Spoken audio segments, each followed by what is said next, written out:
ये कह रहे मैं चक्र चला दूंगा, वो चला दूंगा। मैं कह रहा हूं वो जो चक्र चलाएंगे वो इन्हीं के ऊपर मैं डाल दूंगा। तो कहने का मेरा मतलब है इनके पास कुछ नहीं है, ये पावर नहीं है, कुछ नहीं है, ये सब इनकी मन धड़क कहानी है। आप सुनिए, when he came here he said मैं आज कृष्ण के रूप में आया हूं। ठीक है, आज मैं कृष्ण के रूप में आया हूं। मन घड़क से पहले मन समझ में आना चाहिए ना। सुनिए बाबा जी, सुनिए 1-1.5 मिनट उनको बोलने दीजिए, उनको समझते हैं कि वो क्या कह रहे हैं। फिर इन्होंने कहा मैं सेंटर पॉइंट हूं। सेंटर पॉइंट का मतलब है कि मैं बैलेंस करता हूं। सुनिए ना, फिर आपने अब देखिए आप बोलने नहीं दे रहे बाबा जी। नहीं आप रुकिए ना, मैं शो ना मैं चला भी जाऊं, मुझे फर्क नहीं पड़ता। आप बोले थे ना आप ये गुस्से रहते हैं, मैं कुछ नहीं होता ना, मैं तोड़ फोड़ के यहाँ से चला जाऊं, मेरे को फर्क नहीं पड़ता। मैं जो है अभी कल की वर्ल्ड जो बना रहा हूं उसमें मैं होस्ट हूं, मैं डिसाइड करूंगा कि कौन कैसे बात करेगा। ये ओपिनियन वाली बात मैं करता नहीं हूं। जिनको दुनिया आईटी बाबा के नाम से भी जानती है और जिनका अपने बारे में दावा यह है कि मैं ईश्वर अवतार हूं, क्या वो अपने बारे में आलोचना बर्दाश्त करते हैं? क्या वो अपने बारे में ऐसे कमेंट्स जो उनको लगता है कि अप्रिय हैं, क्या उनको बर्दाश्त करते हैं या नहीं करते हैं? लेकिन किसी से बात हो रही थी, उन्होंने कहा कि देखिए मुझे लगता है कि हो सकता है कोई डिसऑर्डर हो सकता है कोई प्रॉब्लम हो, लेकिन वो हार्मलेस हैं।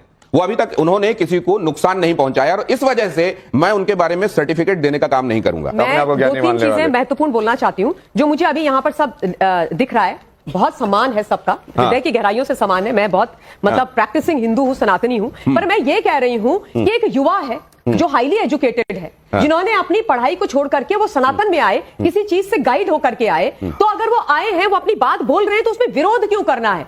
हम इतना मतलब विरोध वाली उसमें क्यों आ गए उनके साथ? वो बोले, हम उनको समझे जहां पर नहीं है। मैं अब मानवी जी के पास, मानवी जी ये विरोध गलत है या ये दावा गलत है? बहुत जल्दी से एक तरीके से बात करें। कहीं ना कहीं विरोध गलत है। अगर वो रुचि रख रहे हैं सनातन को और बेहतर तरीके से जानना चाह रहे हैं, तो मुझे मैंने जैसे भी पहले बोला कि कहीं ना कहीं जलने की बू आती है, क्योंकि इन्होंने ये कह रहे हैं कि हमने बहुत पढ़ाई करी, जैसे 10th 12th और जो बहुत वेद पढ़े हैं, और इतना करने के बाद भी इतना करने के बाद भी अरे क्या बात है, ये देखिए इनको प्रसाद भी मिल गया। हाँ जी, आपने बात की। इतना सब कुछ करने के बाद भी वो लोगों का दिल नहीं जीत पाए, वो मुकाम पे नहीं पहुंच पाए, तो इसीलिए उनको आपत्ति है इस वक्त। बहुत सारे लोग ऐसे हैं जिनको ये लग रहा है कि भाई ये इतनी जल्दी क्यों प्रसिद्धि में पहुंच गए, क्यों इनको लोग इनके बारे में चर्चा हो रही है, और उनको ये बर्दाश्त नहीं हो रहा है, इसलिए इनकी आलोचना हो रही है। यहाँ जो जनता मौजूद है जिनमें से एक को चॉकलेट भी मिल चुकी है, और ये डार्क चॉकलेट है बाय द वे, इसमें कोका का परसेंटेज ज्यादा होता है, तो ये कहते हैं स्वास्थ्य के लिए अच्छी होती है लेकिन जुबान के लिए उतनी अच्छी नहीं होती है। लेकिन आपके जुबान में अभी सवाल क्या है पहले वो जान लूं।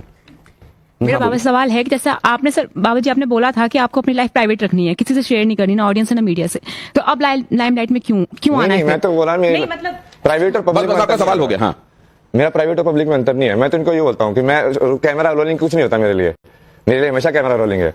वो कहते हैं कि सेम ही हो, प्राइवेट और पब्लिक को सेम बना। वो कहते हैं मेरे लिए जैसा ये है वैसा ही वो है, आपके लिए फर्क होगा। हाँ, मतलब आप कब ये सोचे कि आपको इस फील्ड में आना है?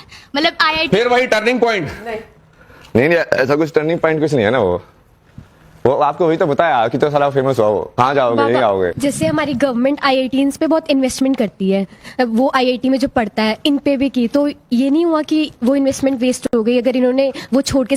नहीं, अभी मैं सब लोगों को पूरा IIT का वही चेंज करे ना, विश्वविद्यालय बना रहे ना, श्री विश्वविद्यालय, जहाँ पे असली एजुकेशन होगी। अभी तुम फिजिक्स पढ़ रहे हो, पर तुमको फिजिक्स समझ में आती है? कभी चार्ज समझ में आता है? मास समझ में आता है? क्या होता है? मेरा सवाल तो बस पढ़ लेते हो उसको। मेरा सवाल स्वामी जी से है कि जैसे कि वो मलंग है, अब आपने उनसे श्लोकों के सवाल पूछे, वो खुद को डिफेंड कर रहे हैं, तो क्या वो गलत है? अगर वो खुद को डिफेंड कर रहे हैं, डिफेंड करने का हक खुद को सबका है, तो आप जैसे उनसे श्लोकों के सवाल पूछ रहे हैं, वो खुद को कुल मिला के ये इनका सवाल कि भक्ति मार्ग ज्ञान मार्ग दोनों होते हैं।